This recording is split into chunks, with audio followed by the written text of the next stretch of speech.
nhắn không ai biết được. Em cũng chỉ cần một chút hơi ấm của anh. But that's enough, you're out of moves, it's over tonight.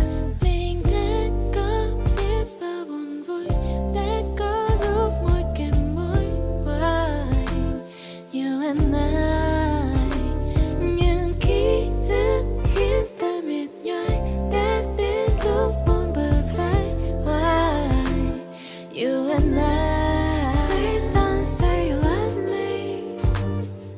You love me, 'cause I don't wanna love you no more.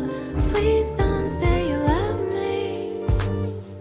You love me, 'cause I don't wanna hurt me no.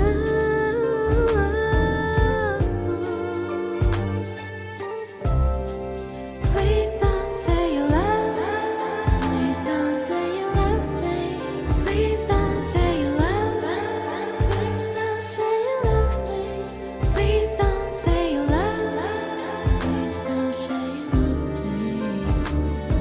Mỗi lần hoan hôn dần buông xuống được gần bên nhau hơn, mà nhìn âu im làm em mơ mình ngỡ rằng đã yêu nhau, trao nhau những hy vọng nghe dây dứt trong lòng.